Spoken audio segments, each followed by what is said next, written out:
27 March એટલે વિશ્વ રંગભૂમિ દિવસ, પરંતુ ધીમે ધીમે કલાના ક્ષેત્રમાંથી રંગભૂમિની રોનક અને ભવાઈના ભૂંગળ સહિતની કલા નેસ્ત નાબૂદ થઈ રહી છે. ભૂલાઈ રહેલી ભવાઈથી ગુજરાતના અનેક અદના કલાકારોને રોજીરોટીના ફાંફા છે, ત્યારે વિસરાઈ રહેલી ભવાઈની ભવ્ય વિરાસતને બચાવવા માટે કલાકારો પરસેવો પાડી રહ્યા છે.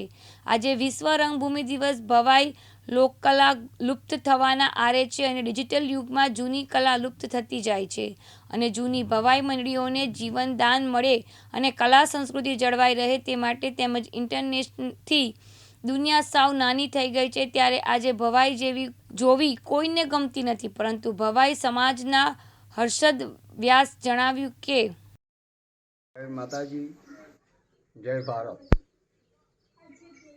મહાકાળી ભવાઈ મંડળ બાળા, જિલ્લો સુરેન્દ્રનગર, તાલુકો વઢવાણ, ત્યાંના અમે ભવાઈ કલાકારો કે ભવાઈ મંડાણી ભક્તિ થકી દેવી ઉમયાન મોટી ઈશ, ઓછું અદકું આવડે તો એને રુદિયે ન ધરશો રીશ. આ માતાજીની ભવાઈ, આ લોક ભવાઈ એ આગળના સમયની અંદર ગામડાઓમાં તો ભજવાતી હતી. એ ગામડાઓમાં તો માન હતું જ, પણ જે રાજા રજવાડાઓ આને માનતા. અને જો મૂળ સંસ્કૃતિનો પાયો હોય તો આ અમારી લોક ભવાઈ છે.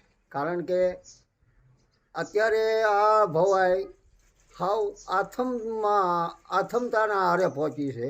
તો સરકારશ્રીને એટલી અમારી નમ્ર અપીલ છે કે આ આથમતી સંસ્કૃતિને જો સરકાર ધ્યાનમાં લે અને આ ભવાઈનો સૂરજ, જે લોક સંસ્કૃતિનો જે સૂર્ય છે એ ઉગતો રાખે તો સરકારશ્રીનો આભાર.